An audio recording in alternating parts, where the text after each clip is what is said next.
Big podcast here today, people, because we're going to be talking about transfers, under 18 talents, and yes, league predictions because football is about to start in the big leagues. How are you feeling, Brendan?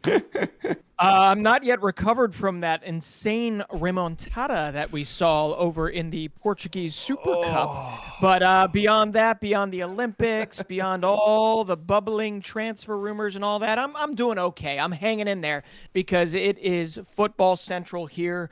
I'm ready to dive in. It's just a matter of where would you like to start? We got to Alex? start with Arsenal because Arsenal right now, I think that Arsenal got the perfect signing for midfield, in my opinion. Mikel Merino, a player that used to play with Martin Odegaard and now is going to be the partner in crime with Declan Rice. A player that is consistent, and he played 45 games last season. That left inside now with Martinelli, Merino, and Calafiori gives assurances of stability. So I think it's a mega move that we must talk. 30 million plus add-ons for Mikel Merino. That's pretty good. I feel like Newcastle fans at one point probably would be like, we had him. We had him in the bag. We really could have held on to him.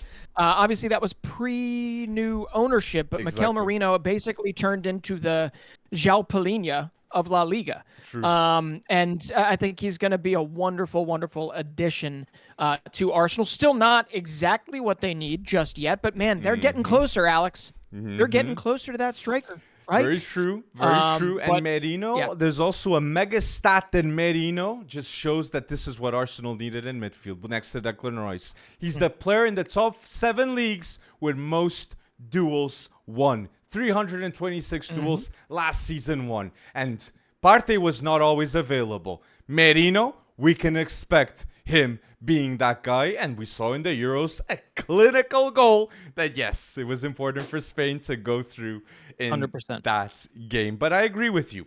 Arsenal last season had the best defense in the league. They're back-to-back runners-up, and we all know it's more than evident that their main issue is the number 9. Do I think they'll get the perfect number 9 this summer? I have big doubts because Gyökeres, I think, stays at Sporting. Victor Osimhen, I think he goes to the other side of London, most possibly. And Šeško is not going. So I think there's a big problem for this season with striker, but they have to resolve it. Eddie Nketiah stays. What are you feeling with that? I think he eventually goes. If he's smart, he does go. But I think there's another thing that's kind of bubbling under the surface, I should say. And that is, there are rumblings that Julian Alvarez wants out at Manchester City, right? Or that could leave Manchester City. Well, we all know that Pep Guardiola tends to like to sell to people that he knows, people that he trusts, people that he has groomed, essentially, people that he has brought into this world as, up and burgeoning coaches, like a certain Mikel Arteta. So if you want to splash some cash and you want a versatile attacker, who better to look at than Julian Alvarez? I agree. That's a great suggestion because if Arsenal get Julian Alvarez, do you believe they can actually win the Premier League with now Mikel Merino, with Calafiori, and signing another left winger to go against Martinelli? Yeah, this is the difference between an Alvarez and like an Osimhen, right? Osimhen takes you there, for me at least, right away because he can do a lot of it. Julian Alvarez, while he scores aplenty, right? I still don't know if kind of as part of an attacking unit, he's going to be phenomenal with world-class players around him. He's going to have that at Arsenal, so I don't think he needs to necessarily be that guy, but you're still going to be relying on Kai Havertz. You're still going to be relying on even Gabby Jesus. You're going to be relying on that platoon effect in there because I don't think Julian Alvarez alone takes them to the top. So that's where it kind of makes it tough for me. Victor Osimhen, for me, would take Arsenal to the top, right? Julian Alvarez, not so convinced. Not so convinced. But I do believe that Alvarez is more realistic for Arsenal fans. And honestly, Breton, great suggestion because we saw with Zinchenko, we've seen it with Gabriel Jesus. We could see it now with Julian Alvarez too. Martinelli, Alvarez, Bukayo Saka. That would be a very interesting attack. And we all know that Gabriel Jesus' best role at Arsenal is not to start as striker. It's to be the first replacement for the left winger, for the right winger, for the striker, okay? He's that guy because coming off the bench, he can do everything in the forward line. So, Arsenal fans, let us know your suggestions of who do you want to see as striker. Is it Victor Boniface? Let's wait and see your suggestions in the comment section down below, and we will refer your comments down below in future podcasts. Okay, people, listeners, just wanted to mention. And I know how hard it hurt for Arsenal fans to watch Emile Smith-Rowe go. True. Right? I know how hard that hurt. I mean, this is a true hail ender, right? Mm-hmm. And Emile Smith-Rowe to Fulham, I think you guys won out. I mean, A+, A+, A+ across the board, getting 30 million plus, right? Getting one of the top 5 most expensive transfer fees for somebody that has been injured on average 50 to 70 days out of every season, the last 3 or 4 seasons. So just know that even if you got rid of a hail ender, you got something in return for him that could be incredibly useful, either through the summer season or through the summer end of the summer transfer window or into the winter. So I'm excited to see Smith-Rowe land at Craven Cottage, get the ability to maybe lead a team as a backup for Andreas Pereira or even taking over for Andreas Pereira. But at the same time, Arsenal, that's the type of offloading you got to do. You got to be ruthless. And that's why Nketiah has to go too. Facts. If you can get 25 million plus for Nketiah, get it. Get it and don't look twice. Don't look back. Smith-Rowe, 40 million. Eddie Nketiah, 35 million, which is the number that Arsenal wants from Marseille. That would be elite business. 70 million from 2 academy products. Insane what Arteta has done. This is the culture showing in full effect with transfers that, yes, it didn't work out. But Arsenal does not lose with these circumstances. Great mention right there, Bretson. And I want to ask you with this because we hyped with Lenny Yoro a lot, deservingly, because that was a big statement for Man United to sign him. We know he's going to be injured more. He's injured right now. More than 2 months he's going to be out, Lenny Yoro. Man United mandatory must sign a center back now with Lenny Yoro now injured. It's clear as day. Delict. 50, 40, it has to be. He has to come in. Do you agree with that, Bretson? I think every day that United waits on this, I think Bayern is inching it up a couple million, right? Because they know at some point this is the target. This is the target they're looking at. It was also sad, like even if you're looking down the depth chart, Alex, to see Will Fish go down, right? Will Fish, who spent on loan in the SPFL, was at Hibernian. Just another young guy that might have gotten his chance, kind of like Kamwala before him, who ended up going to Villarreal. But even he's kind of picking up injuries left and right. Casemiro looks like a shade of his former self. So yeah, I think every moment you wait is another moment Bayern's just going to rip your throat out with this. True. So De Ligt to United, just get it done, move forward, and then you've got a hell of a lot of depth heading into the season. But of course this happens. Euro out. 3 months? Højlund's out. It's going to be Xerxes the guy, right? Højlund's out at least 6 weeks to maybe 2 months. Hopefully not that long. But it's already pouring on. It's better to have it pour on right now, the bad news, than for it to be in the thick of all the fixtures, right? So with the market available still, they can find solutions. Yes, exactly. But when it's closed, they have to deal with the situation for sure. I've even seen some news that, look, I hope it's fake news, saying Bruno Fernandes and Jadon Sancho to play as a striker. Why did they sign Xerxes? That's my mindset, honestly. With Højlund, I know being out 2 months, it's a downer, but still, give that chance to Xerxes. Trust this player because he ain't no Anthony Martial. But don't expect him to be Erling Haaland straight away, okay? But he needs time and he's got potential with Ruud van Nistelrooy developing at the back and with Erik ten Hag being a Dutch manager that knows how to work with wonder kids of his country. We saw that with Frankie de Jong and De Ligt at Ajax. Ooh, very, very interesting. And since we're mentioning Man United, related with Man United, I want to give a thumbs up to West Ham. Because West Ham, all these years, they've spent so much money with strikers. And I think they finally found the right one with Füllkrug. West Ham next season with Lopetegui having Füllkrug, Somerville, Kudus, Bowen, Paqueta, Edson Alvarez. Calvin Phillips can be there. And then they have now Aaron Wan-Bissaka at the right back position behind Jared Bowen. That's going to be very interesting to watch. And it's more positive than what things were last season, in my opinion. Do you agree, Breton?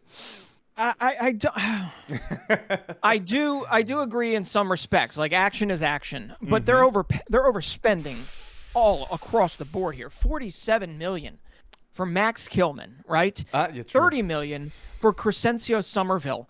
$23 million for an unproven Luis Guilherme, who I think is immensely talented, but I am not exactly convinced in West Ham's ability to kind of bring him along. Then you're spending, what, 27, 28 on Füllkrug? Is that right? Yep. 27. 27. And on top of that, you're not done yet. You're going to bring in likely Wan-Bissaka unless United yanks him back, turns him into some sort of a center back because they need center backs. But I honestly, action is action. But $100 million plus on these players. And Guido I Rodriguez, am not free agent. The only one I'm excited about is the one that you just mentioned, and that is Füllkrug, because that is the one I know he's a goal hound. Like, he will find goals, but he's also not 22, he's not 23. We thought we had that previously with the striker, he who must not be named, that went to Atalanta and won himself a Europa League title. Right? True. So I think it's almost action and action's sake, but I don't think West Ham has exercised that demon of, we've got this capital, we don't know how to spend it well. And I'm not convinced that this is the type of an arrival season, the arrival hall being full of guys that are going to take them back to the top six. I understand. Right? I understand your point we'll of view. And Kilman was completely overpriced. He's going to start, yes, next to Zuma and Ayarol in goal, but it was very overpriced. And yes, 26 million for Füllkrug. I would agree with it being in the long term, if we look at it long term, but Füllkrug, I think, comes for the immediate impact. And in the next 2 seasons, I think West Ham will sign another striker, because it's always been a problem, West Ham, in the last 5 years. And Dani hasn't had someone to match him and compete against him. It was the David Moyes style of play. But now with Lopetegui, I'm very hopeful of what will happen. And I wanted to mention this in the transfers, and I think you're going to agree with me with this. West Ham signed Füllkrug, but they could have signed a better player, and Roma did it. Artem Dovbyk, okay, for 34 million plus add-ons, is one of the best businesses in this summer window. Roma are going bold in terms of transfers. Dovbyk for 34. They get Sule now 26. Enzo Lafay, underrated midfielder, for 23. Angelino, buy option of 5 million. And they get Samuel Dahl, that you have to remember, underrated player, okay, people? So Roma are making a statement and signing proper ballers, especially Sule and Dovbyk. I'm really excited to watch these two. I love that you threw Dahl in there. Because I think he's going to be underlooked because of the money that's being spent. But I think he's going to wind up being one of the most efficient signings of the offseason here. And I bet you Jose Merino is somewhere going, why didn't I get this type of cash? What are we talking about here? 60 million? Where did the 60 million come from? 40 million. He did get Tammy Abraham, who, by the way, is healthy. Who's playing in preseason, and we'll see what happens with him. But no, I love these signings, and it's getting me a little more biased. I want to point Roma in the direction of at least the top 3 this season. Do I think they're competitors? No, I think they need a defender. But Sule, I mean, you know this. You've heard me say it with him at Frosinone. 13 goals last year. I think he's going to cook. He's going to be one of the better playmakers. I think he's going to be up there again all season in dribbles completed, in key passes, in progressive passes, progressive dribbles. If Roma fans have not watched him play, which I'm sure they have because they watch Serie A, they're going to love this kid. True. They are going to love this kid, and for him to have a proper striker to pass to, that's great. The only one I got to pour something out for, though, is Girona. They're going into the flipping Champions League. They're not going to have Dovbyk. They're not going to have Alex Garcia, and they're not going to have Savinho. So you're looking at 3 guys literally gutted from them, and they have a track record of bringing some players in, but I think it's just too much too soon. So yeah, AS Roma, what an offseason so far. You've got about a month left, and they're killing it. I love every move that you have mentioned so far.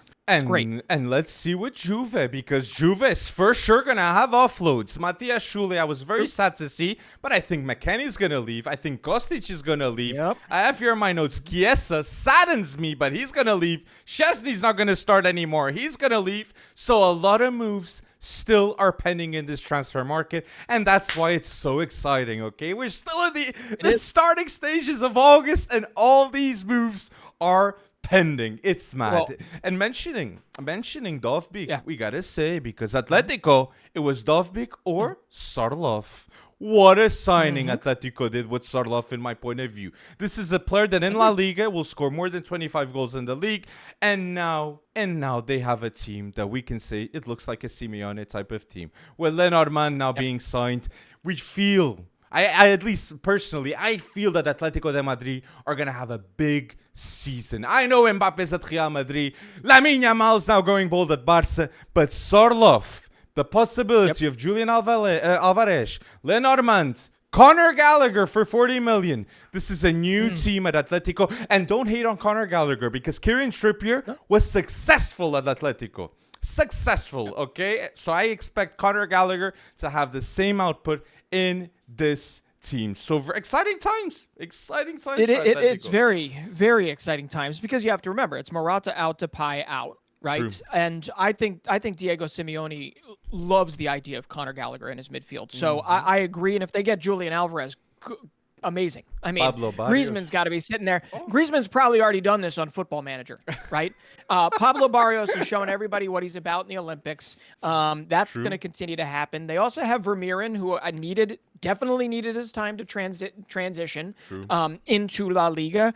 But everything that's going on here, I honestly believe that if Scamacca, right, to Atalanta is what it took. Sorloth had the same thing happen to him in Crystal Palace. True. Couldn't get it done, right, in the Premier League, but has now done it for multiple clubs, scoring 15, 20 goals in a season in La Liga for multiple clubs in La Liga. Villarreal, he also did it at Real Sociedad. Was it Real Sociedad? Yeah, Real Sociedad.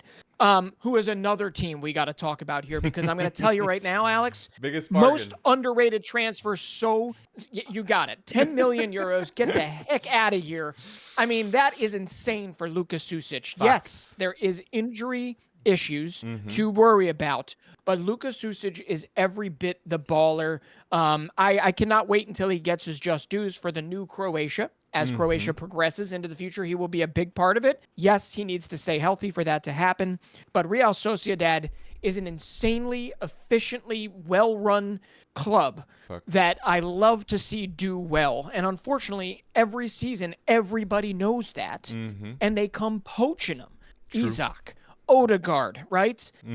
Whether it's on loan or wherever, Sorloth. But the only one that ends up staying, right, is Oyarzabal. But it's really, really... Kubo is going to be next. Likely Kubo is going to move on. Yeah, and Zubimendi, exactly. It was such a well-run club. I would love to see them really take that next step. Lenormand. True. Already at Atleti. I mean, it is really, really well done. So, Sociedad, I know you're rolling in the cash right now, but Sociedad fans, I think at some point might want to actually take a run at the top 3, top 4, which is incredibly hard to do in La Liga. But at some point, they've got to try and hang on to these guys, no? Very true, Breton. And I had the privilege to watch Real Sociedad against Benfica. They completely dominated Benfica with that midfield. It was insane what we saw. Zubimendi and Merino, always those 1-2s. And now Lucas Susic. I had the chance to speak to Roko Simic when he played against Benfica, and he was the man of the match. And when I was speaking to him, saying, what are your expectations with Red Bull Salzburg, with Croatia? He just said, Alex, Lucas Susic, world-class potential. He is going to be that guy. And Real Sociedad get him for 10 million. Roko, you are proof of this, okay? Lucas Susic is the future of Croatia, and it's Baturina and Susic in the future midfield that we're going to see. Absolutely. So I completely agree with what you just said. One of the biggest bargains of this window. And I wanted to update people with Nico Williams. Dani almost confirmed at Barca. If you saw the video that we posted, at least he got the Fabrizio confirmation, not confirmation by Barca. Yes, that's what. Well, here we go. Well, I think here we go. Really, yes, I think. But the priority of Dani Olmo to play at Barca, I think that's going to be done this summer for sure. But the big question remains Nico Williams, and what I can say to people is, Nico Williams will 100% stay in Spain. He's not going to the Prem. He could stay at Atletico de Bilbao. There's a big chance of that happening. But if Nico Williams leaves Bilbao, Bilbao has the substitution already. Álvaro Jaló, people. He is cooking next to Iñaki Williams. Remember this name. For 15 million, Álvaro Jaló was signed from Atletico Bilbao, and we all know they can only sign Basque players. So the fact that they signed such a good dribbler, such a good player for La Liga, people, please pay attention to Álvaro Jaló. I really wanted to mention this because watching those highlights of the preseason, I didn't see the full game, but I watched some of those highlights. I was so happy to see Álvaro Jaló playing the way he did at Braga, now at Bilbao. So Nico Williams, come on, just go to Barca. I don't know. I feel like Nico's staying. And I'm gonna throw a little rumor out, or throw a little conspiracy theory out. It's not even a conspiracy theory. It's like a domino effect, whatever you want to call it. I think Xavi Simons staying at RB Leipzig. It sounds like it's on loan. There's no buy, nothing here. PSG still owns him outright. Okay, but Xavi Simons saying, I want to go play at RB Leipzig again. You don't think that changes necessarily the chemistry at RB Leipzig? RB Leipzig, from a financial standpoint, has what it takes in the very near future to become, a future Bayern. If they want to, if they continue to make very sound decisions, because they've got the transfer kitty, right? They've got the pocketbooks to back it up. But Xavi Simons showing that there's an intent to stay in the Bundesliga, to stay there. I feel like I feel like that affects Dani Olmo's chemistry with this, because Dani Olmo, Benjamin Sesko saying he's staying. Xavi Simons, I mean, you need this stuff to marinate, and I feel like that RB Leipzig team deserves another season together before they start offloading all the parts, if you will. And they're doing it without having to spend a dime from a transfer fee perspective in enticing Xavi Simons back in. So I'm going to say it right here. I don't think Daniel Olmo to Barca gets over the line. I think Olmo stays at Leipzig. He's going to go to Barca. But I agree with you. Leipzig next season will be better. I think Seifal's going to be a better player. Openda a better player. Baumgartner a better player. They've got a ton of talent. So expectations are high for RB Leipzig.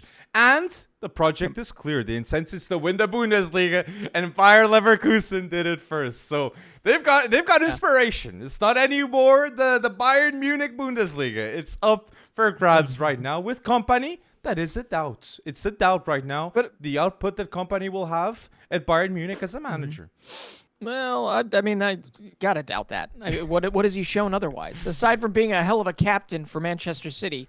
And taking Burnley to the tops that was insane. Of the championship. Well, what has he shown, though, beyond that, right? True. Obviously, for him to get the Bayern job is just insane in and of itself, and it shows you, to be honest, the influence of Pep Guardiola more than anything else. True. Right? But if Kompany goes wrong at Bayern Munich, he will definitely never coach Man City in the future. And he's a Man City legend. I assume that's his dream one day. He's at Bayern Munich. That's a top team.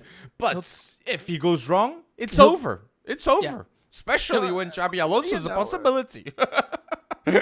He's still young, though. And that's the thing. We forget, right? Yeah, he could turn into like Stevie Gerrard, right? Whose ambitions were to eventually coach Liverpool. I don't think he'll do that. He's got a style of play. And Frankie Lampard, right? Who got his chance at Chelsea.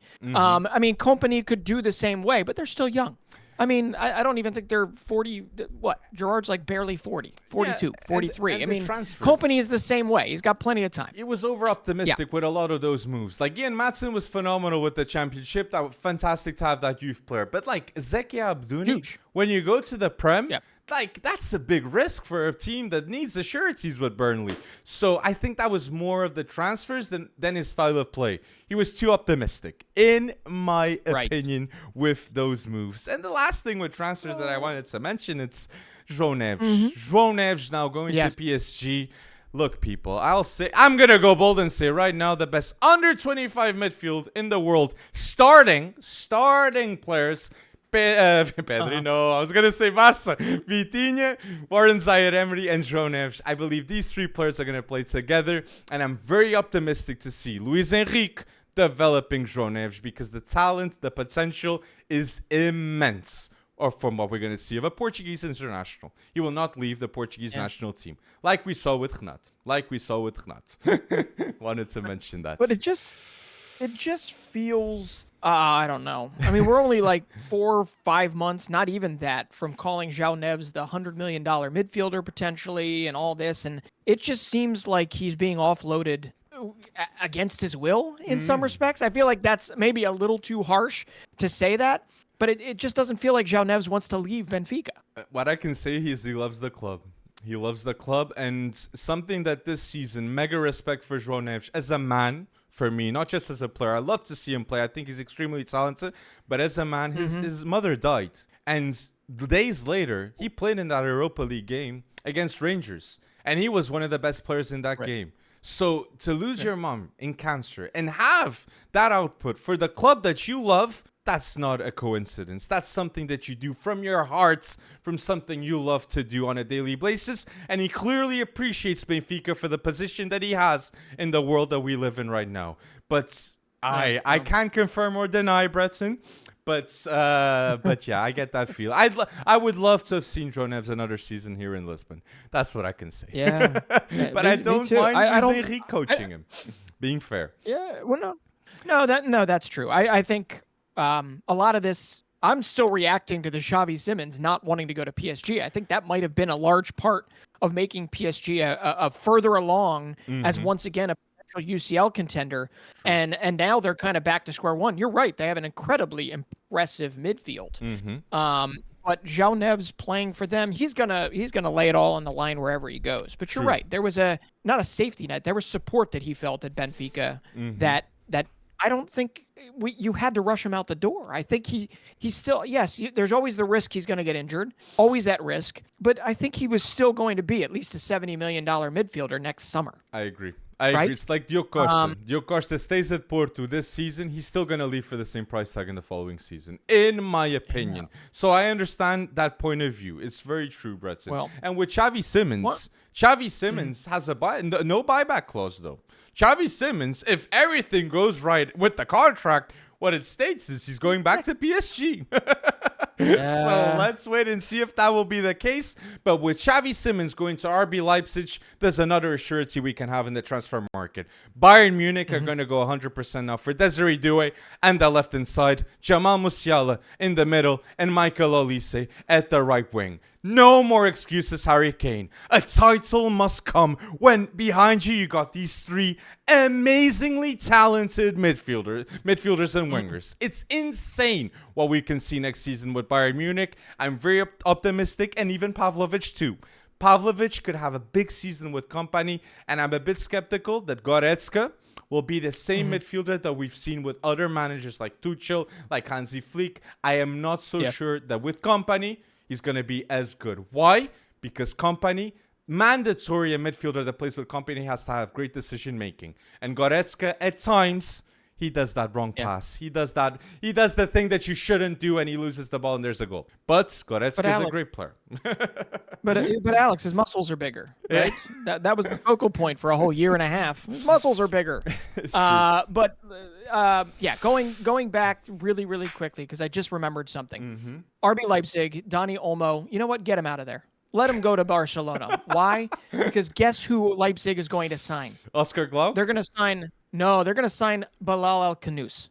Bilal El-Khanous, who, frankly, I don't really want to revisit the pain of watching Morocco dismantle our U.S. team, and I've got plenty to say beyond that. Yes. I've got PTSD, thank you. But Bilal El-Khanous, Amir Richardson, who is half American as well, half, whatever you want to call it. His dad is American, 6'6". I mean, they were just behemoths in the midfield. They just showed just an absolute class beyond that. And Amir Richardson still at Stade Reims, a Bilal Kanu still at Genk. Frankly, what are you clubs doing?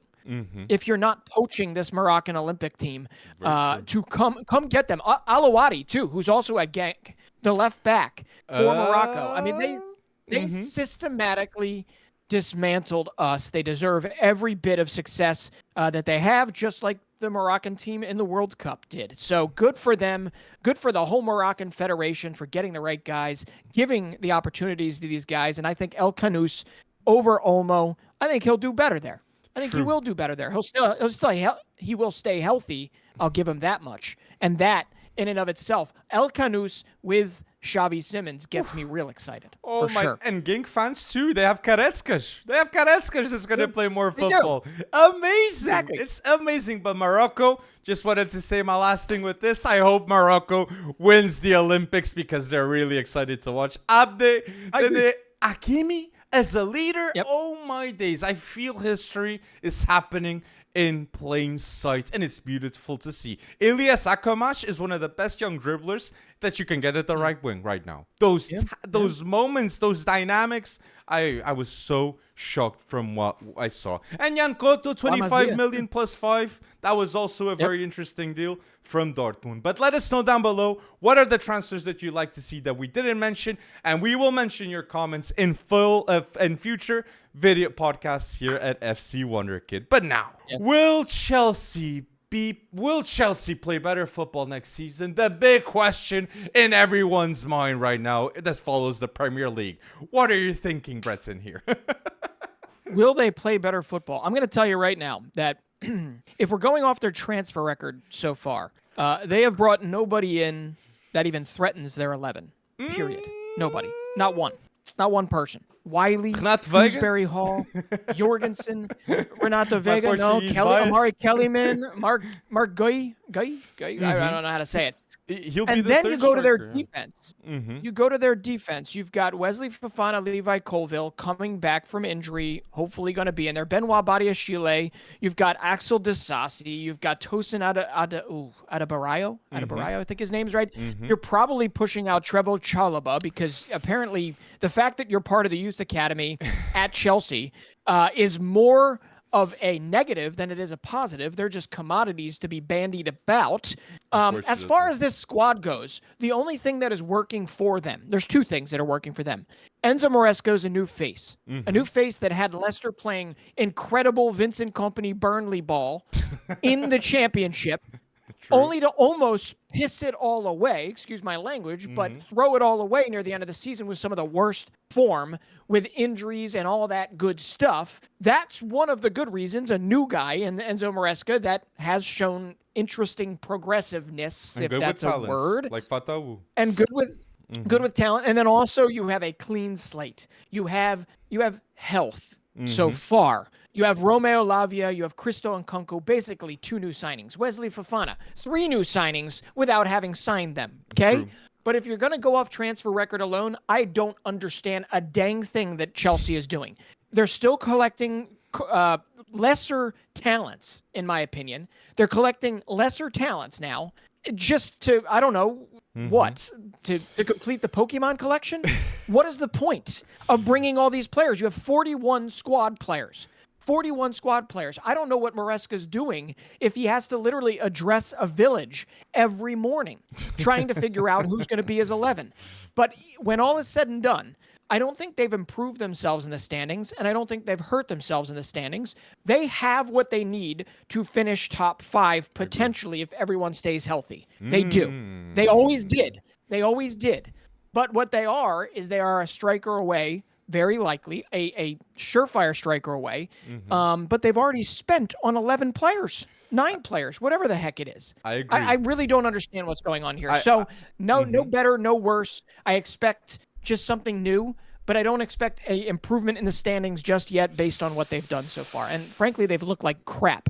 so far this preseason. And going with results, Chelsea, they drew to Wrexham 2-2. They lost to Celtic Yep. 4-1. They did beat Club America 3-0, but then they lost 4-2 to Man City. But the Man City result for me is the one that is not a big issue, okay? Because look, Maresca, he cannot put his style of play in like 2 months. It's impossible that Maresca can do that. And we've seen tactical versatility. That is something that with Pochettino, we always knew how he's going to play. But Maresca is playing with 3 at the back, and he's playing the 4-2-3-1. So I'm liking to see those options. But yes, Chelsea have spent over 1 billion, and they still don't have the striker, the world-class striker that's going to score them more than 20 goals in the Premier League. And yes, Cole Palmer can be that player, but you need someone that he can supply, and it's not of penalties, okay? Cole Palmer, if it was no penalties, he wouldn't have passed that mark, and kudos to him to score those goals. But you need the striker like Haaland. You need a striker like Van Persie in the past with Ferguson. He knew he needed that guy to be the champion in the Premier League when you're competing with such an historic team of Man City that has one of the best strikers in the world of football. And we all know Victor Osimhen has to go to Chelsea. African, it just makes too much sense. When I think of Chelsea, I think of Essien, Drogba, Makalele. I think of players but Essien and Drogba being African players, Chelsea legends. Victor Osimhen, I really believe in his mind, he thinks he can be a Chelsea legend, and he can make the difference of Chelsea being a top 4 team. That's the impact I believe can happen with Cole Palmer and Nkunku behind him, and Romeo Lavia. That will be one of the big revelations of this season, because Maresca knows how to play Cole Palmer and Romeo Lavia because he coached them in the under-23s of Man City. So I'm optimistic, honestly. Cucurella, big Euros, he can be seen as a signing, new possibility, and I know you're a big fan of Cucurella, Breton. I am. I am. Him for Spain. I don't know about him for Chelsea, but him for Spain, him for Brighton, it worked out really well. But Alex, they've signed probably 20 players you're never ever going to see play many minutes for Chelsea. If you average, say, 10 million for each of them, which is easy to do. True. That's 200 million you could have overpaid to get Victor Osimhen. I mean, I don't understand. Victor Osimhen should already be at Stamford Bridge. I agree. He should already be there. The only reason he's not is because they keep signing not crap players. I really shouldn't put it that way, but they're signing these weird deals that I guess they're seeing them as like investment properties. They're going to flip them for 5 million extra, flip them for 10 million extra in the future. Why? You haven't even offloaded Lukaku yet. You're trying to get rid of Gallagher as if he's a stain on your house, right? Like as if he's a bastard of the house that you have to get rid of. Now you'll get compensated for him, but you're already ostracizing what has made Chelsea so great over the years, which is Cobham. True. It's their academy, and Gallagher is gone being mistreated, in my opinion. And when all is said and done, Alex, 7 or 8 of these guys that have already been brought in just the last 6 to 8 to 10 months, whatever you want to call it, you could have already been Victor Osimhen. They could all be playing elsewhere instead of Strasbourg. Beautiful place, Alsace. But they could all be playing somewhere else, okay? And you would have had your striker when it is all said and done. So absolutely, Osimhen comes in, and oh, by the way, there's a byproduct of something that happens if you bring in Osimhen. Nico Jackson, I guarantee you, his finishing gets a crap load better. So much better, simply by being there in training every day with Victor Osimhen. And Mark Gay, too. He's going to learn a lot from him, too. Or he can go on loan. But that's a very interesting consequence that you're saying from the signing. And just backing what you said with Conor Gallagher, Chelsea should not sell Conor Gallagher. And what puts me more mad is I see Kieran Dewsbury-Hall. Is he a better player than Gallagher? I do not believe that's the case. I could be proven wrong in the future, but I don't believe that will be the case. Lavia and Son Caicedo are one thing. But Kieran Dewsbury-Hall, I was like, what? Especially when Conor Gallagher last season was the player with most duels won, most interceptions, most possession won. He was the heartbeat of that midfield. He was the best player. So 40 million to Atletico de Madrid. Simeone is smiling. That's all I can say with what just that. Because it's mad. Absolutely mad. But I did, at the start of the video, you did say to me, tell me one player that Chelsea signed that's going to start. I think Philippe Jorgensen will. And that was unexpected. And that's was crap because unexpected. Jorgensen doesn't have a Danish cap under his belt. He's been okay for their U21s. Jorgensen has been okay for Villarreal. Okay. I mean, he might have had some good games here and there, but he's got over 40 appearances, 7 clean sheets over those 40 appearances. He's averaging like 1.7 But goals no more conceded a Pautos game. there.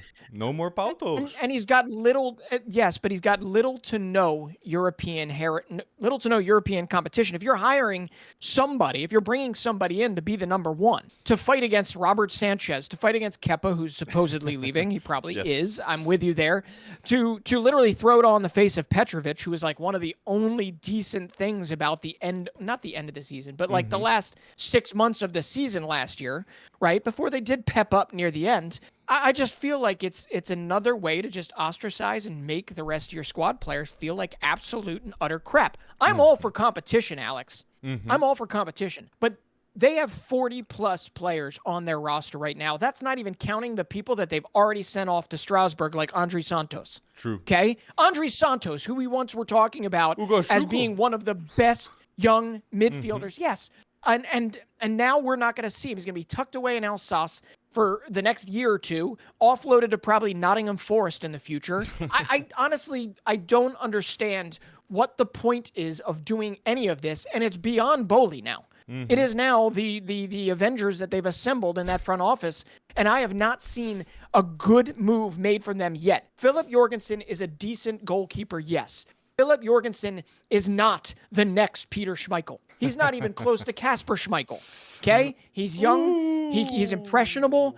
I don't get it. So yeah, that's my nice way of saying no, I don't agree with you. I think you've hit the nail on the head. I think Renato Vega might see more time than all of them. 15 million. I really like that move from a player that's played in midfield. He can play very good at left center back. He cost what, 15? Calafiori was 40. Okay, Calafiori's a better, more guarantees type player, but Vega, underrated move in my opinion. But I agree. You cannot start Nkunku, Cole Palmer, Mudryk, Noni Madueke, Sterling. Players have to be in the bench. Only 11 can play. And with Ozeme coming, that must happen. Especially when Antonio Conte says he wants Lukaku. It just makes too much sense not to happen. Jackson will not start too. So Chelsea fans, let us know your solutions down below in the comment section. Do you want us to talk more about Chelsea? Go bold in the comments and like this video for more content just like this. And yes, we're FC Wonder Kid. This is a big topic. The best under 18 11 the best under 18 11 in the world. This is a huge topic for us here at FC Wonder Kid. I am dying to know your 11. Is it US men's national team bias? I don't know, but mine, I can guarantee you people, mine is Portuguese. A bit biased because a lot of these players I followed since the age of 14, 15, and I've had the privilege to speak to some of them. So people, let us know down below your best under 18 11 before we say ours, and go bold and like this video for more Wonder Kids content. Let us know if you like this type of content. More than 100 likes in this video, people. Go bold. Come on, Wonder Kids. Names that you don't know will be mentioned here. Hopefully. Or you're just a scout. That could be the case too. So how are you feeling, Bretson, with your defense here? I'm dying to know. Well, one thing we have to talk about is why nobody at this age, there just aren't any straight left footers anymore, I suppose. Because the left side, if you're looking for a pure left winger, pure left back, it's really difficult out there. Now, there are obviously right wingers that could play on the left side. I don't think we're going to go down that path. Maybe we will, but I'm just saying that was the hardest part of this. There are players I think are great, but when you compare them to the other parts of this 11, it's like there's a clear difference right now. So goalkeeper is also a place. Why? Because a lot of goalkeepers do not get their chances in the first team at 17, 18, even 19 years old. But we're doing U18 here, and this is where my American bias will come in. I went with Miami Miami-born goalkeeper Diego Cachin, who has La Masia has worked his way up. He is insanely highly rated in that setup. And you know that if you're highly rated in that setup, whether you stay there or you go elsewhere, you will likely find a home. You will find a True. starting 11. You will likely find a starting 11 that is at your proper level, as we've seen many of La Masia Onana. products do. Exactly. Heck, we talked about Cucurella. We talked about a lot of these players that have all come from the Dani Olmo. They all went elsewhere. Diego Cachin, though, is being groomed to potentially be Ter Stegen's takeover, right? He is the next guy potentially in line beyond Inaki Peña. We'll see if it happens, but Diego Cachin is also absolutely key. I wish we could have seen him at the recent, well, whether it was the U20 CONCACAF Championship or even at the Olympics, but he was not released. And he just got to go back to the States, travel with Barcelona through the States, even go to his home state of Florida. And he got to experience that whole preseason with them. I think Diego Cachin will get his debut for Barcelona this season. So Cachin is an insane shot stopper and also one great distributor of the ball, which, to be honest, we don't have. We don't have anywhere up and down the American youth ranks. So Diego Cachin is my goalkeeper. And watching the Olympic game, the games of the Olympics, Morocco U.S. men's national team, I felt that a lot. That distribution from the back. Zimmerman couldn't do everything. Off ball, good. But with ball, there was a big problem right there. And well justified too, Bretson, because I have a player that hasn't played first team football. No, he's played professional football with Porto B, but he hasn't played with Porto's first team. Gonçalo Ribeiro is my goalkeeper, an extremely talented Portuguese keeper that I've had the privilege to watch many matches, and in the youth league, he was really good. Okay, people? Him and Diogo Fernandes. So Gonçalo Ribeiro is my goalkeeper. My defense now. My best under 18 defense in the world. Gonçalo Ribeiro in goal. At the left, one of the captains of Ajax, Jarel Hato. Then I have Lenny Yoro and Pau Kubarzi. And now at the right, I'm going to go bold. And I put Hector Fort, a player that I expect to see this season with Barcelona being very important to this team. Playing in La Liga, playing Champions League football, you need players like this. Players of the academy that understand what to do. And I think an under 18 best lineup, I have to have La Masia players for sure, especially with Hansi Flick trusting a lot La Masia that I'm loving to see.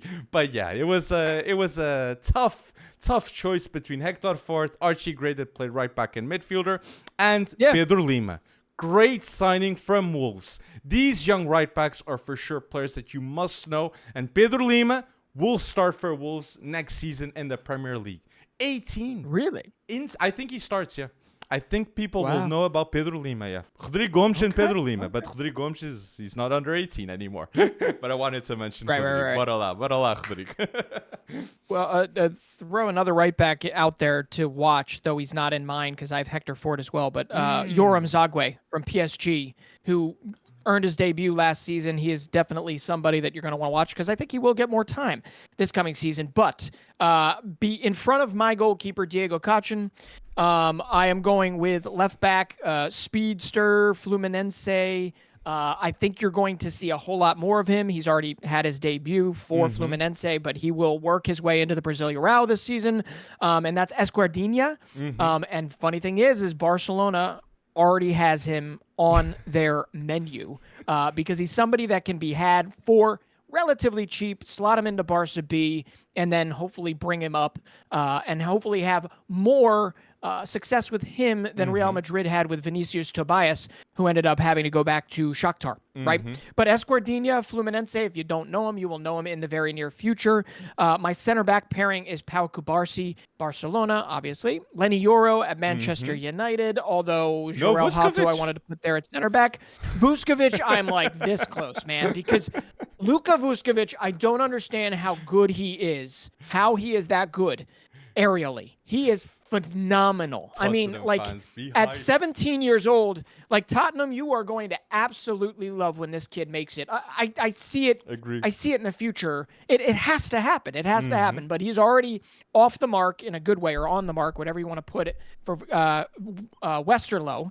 And I think that's a great next development step. I could even see 6 months into this thing, Spurs calls him back and says, let's go. Let's Could make be. it Vuskovic time. But Kubarsi, Euro, what they've done so far with how young they still are, I still have Kubarsi, Euro as my center back pairing. So left back, Escardino, Kubarsi, Euro, my center back pairing, and my right back, I had to go with Hector Fort as well. And you've already said it. I think the other name is that Yoram Zague for PSG, beyond the Pedro Lima and beyond Martin Fernandez, who I think you mentioned, right? For Porto. I actually didn't. Well said, Martin Fernandes did play at that left back against Sporting yesterday, which he played really well. And Well said. so there's also another name, because we keep mentioning Jorel Hato. And we know probably by the end of this season he's going to be plucked, right? Much like the Timber, much like Jurien Timber. I think he will be plucked away at some point in the very near future, which leaves one of Ajax's only interesting signing so far this summer. 16-year-old Jorthi Mokio, I'm sorry. He was just plucked away from the Belgian Pro League. 16 years old. I think he's well beyond his years at 16 years old, and I think he's going to make his Eredivisie debut for Ajax this season. So if you're looking for the next Jorel Hato, they just picked him up in the offseason. They're going to give him his chances very likely. But defense, Esquardinha, Kubarsi, Euro, Fort. Interesting defense. These are great names, people, okay? I'm loving this because we're giving the highlights to players that deserve it, and you surely will know really soon in first team football, a lot of them. But Kubarsi, yes. Yeah. These big names you already know. But in midfield, with my two midfielders, well, I'll say the cam two. So my three in midfield, I have Marc Bernal, that I believe is going to be the CDM of Barcelona this season. Unfortunately, they're not going to get Zubimendi.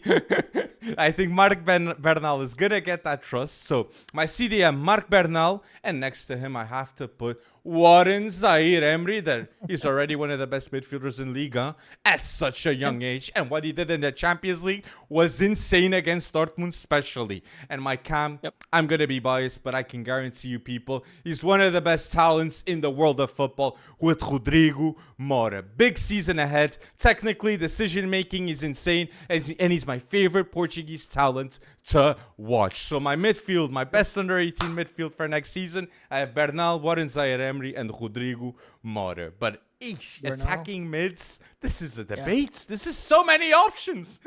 There's too many. It's like the right side and center cams. I guess everybody wants to be that these days. We probably know why that is. But my goodness. But I had to go. With a future Chelsea player for my cam, so you already know who that is. But Warren Zaire-Emery, I think there's a lot of people forgetting what he offers, mainly because we didn't see him at the Euros. To be honest, if you weren't going to use him at the Euros, send the guy to the Olympics, which is unfair. Well said. But man, he would have had a field day playing for Thierry Henry. And Thierry Henry, I don't know who he just got in a fight with, but he got in a fight with somebody and benched him. Could have been.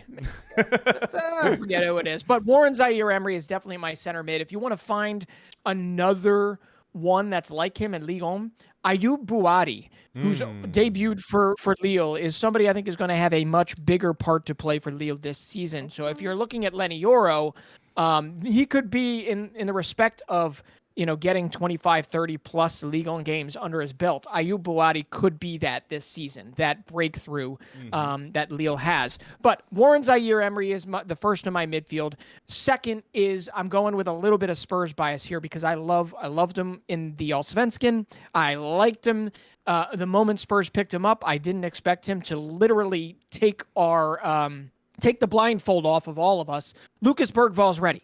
He's ready for the Premier League. Lucas Bergvall at Spurs, I think, is the right next step.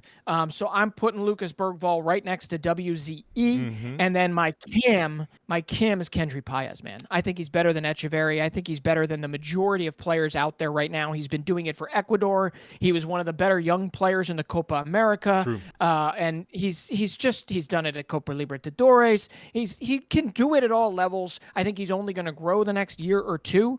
Hopefully he stays healthy. But Kendry Páez for me is just so exciting to watch that he makes the list above Echeverri. He makes the list for me above Rodrigo Mora, who is incredibly interesting to watch.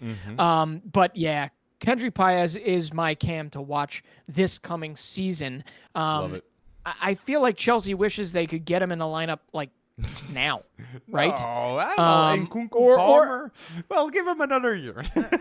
But that's mad with give him Chelsea. another year. Stevo and Kendry It Paez is. next season. Those are two elite signings. It's the future of football. Stupid. Definitely South American is. football. But Kendry Paez, I agree. To see his output for Independiente del Valle since the age of 15, kudos to him, and he for sure deserves a spot.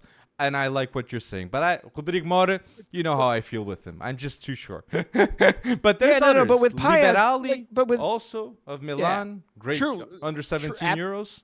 Absolutely. Mastantuono, the next River Starlet, for sure, is somebody you're going to want to watch. Obviously, Noah Darvish. Carretzas, Konstantinos Carretzas, you'd want to look at, especially if El Canus goes to RB Leipzig. Noah Darvish, we'll see if he makes it through. I do love your Mark Brunell's shot. Those Arsenal fans screaming at the screen. He has looked a man amongst boys relatively recently, especially in preseason. So, I mean, but there's other names. Tygo Land at PSV, not a cam, but somebody you're going to want to watch because, they've upped him. Sver Nippon should have been picked up. Rosenberg is in shambles, so I'm not entirely sure why Nippon is still in the Elite Syrian. I have no clue why. And to be honest, I feel like Genk or Ghent or one of those Pro League behemoths should be coming in for Nipan and giving him that next step. And I'm sure it will happen. But Mastantuono is the other one. Gil Fernandes too. Yeah. That's I said Bernal, but I was really considering putting Gil Fernandes and Lewis Miley. Lewis Miley, that for Newcastle, he had a great season. And there's another one that I was forgetting, Gabriel Moscardo, that was signed from PSG. True. Good player too. Another more forgotten defensive. about. More defensive than the options that we said. But Marc Bernal is the one that I'm more hyped. So my midfield with Marc Bernal, one in Zaire Emery, Rodrigo Mora. Then at the right, it's for sure. We cannot say another player, right, Bretson, for best right winger under 18. No, I feel like we have to do a Yamal-less 11, though. But yes. Lamine Yamal. Lamine Yamal, exactly. But if it's not Lamine, for me personally, Estevão. William Estevão. And 60 million Chelsea's already spent that. Mad. I mean, it's not just that, right? It's Lamine Yamal. You've got William Estevão. You've got, come on, let's see. I'm going to go down the list here. Giovanni Kenda. Prestiani. Yeah, Giovanni Kenda. Roger Fernandes. Actually, you've got Luis Guilherme, who just signed for West Ham. Rooney Bargi. We've got Wait, you already said Prestiani. Rooney Bargi, Duranville. Also a good player. Yep. So when's he Gonçalo gonna break Sousa out? There's just of Porto. Ben Doak. Remember when we were all talking about Ben Doak for Liverpool? His next move needs to be a loan, and it needs to happen soon. It needs to happen like Ben extra soon. I really hope it doesn't happen with him because Ben Doak, dribbling-wise, good player. Yeah. What about Roger Fernandes? Roger Fernandes, yes, mentioned hat-trick of assists. Oh, you mentioned him. Okay, hat-trick of assists in the last game, which was very good to watch. And he extended with Braga too. So the Portuguese league is full of talents. I'm hyped about that, Pretzel. So with the left wing though, that's where we were. We saw so many options at the right, but at the left, do we have the same? We don't. We don't. Go ahead. You tell me yours. Asandiao, Real Betis left winger that's playing La Liga football. I think he's got the experience, and I think the listeners deserve to know the name of this player. Yes, Asandiao might also get sold in the relatively near future because Betis does need to raise funds, apparently. That's why they're looking at selling Johnny Cardoso, who everybody wants. And Asandiao is another one. I mean, he's kind of like Omarodian, who there's just this incredible raw talent to him, and he probably will. He needs to find the next best step in order to realize that potential. But I'm going to throw out somebody. I mean, we don't talk a lot about the Russian Premier League right now because of everything that's going on. But there is a young Brazilian there that is killing it. I mean, hit the ground running. Pedro Henrique, 18. He's 18 years old. He's got 3 goals in the first 3 games for one of the bigger teams in that Premier Liga. That is Zenit St. Petersburg. So Pedro Henrique, I think if people are watching, he likely could be brought in. He is an out-and-out left winger. So if I'm going to name somebody else other than Hassan Diao, that would be him. The other one that I want to see do really well, though, is somebody I've been talking about, a Slovakian player that hasn't really gotten the chance that I expected him to get so far at Feyenoord. But Leo Sauer. Leo Mm-hmm. Sauer was part of the Euro roster, saw a little bit of time. I think he's just kind of they're biding his time with him. I wonder if under Brian, is it Brian Prisk? Brian Mm-hmm. Prisk who's Brian taken Priss, the over, new right, for Arne manager of Slot. Yeah, Feyenoord. Mm-hmm. I honestly believe that he is going to get his allowance. He's going to get his time under Prisk, who has a penchant for giving these types of opportunities for young players. So Leo Sauer is a left winger as well. Already got 3 caps for the Slovakian national team, and is one to watch. So I did a little digging there. It would have been a lot easier to take a right winger and put him on the left side, but there's some decent ones. For some sure, decent ones. for sure. Great names that we've mentioned until now. Wonder kids that you for sure must know. And now it's striker. Well, the obvious choice is Hendrik, but there's other under 18 strikers that you must know. Francesco Camarda for me. It might be bold for some people, but Francesco Camarda is a better finisher than Hendrik. Hendrik for Palmeiras was crucial for them to win the Brasileirão. But Francesco Camarda and Liberali next to him, that I sure hope to see more next season with Paul Fonseca, he's a pure finisher that Italy, the Azzurri, need desperately. Since Balotelli, I see no striker for the Italian national team that I get scared. Immobile at Lazio, one thing, but Balotelli was the last one that I was saying. That's a proper finisher.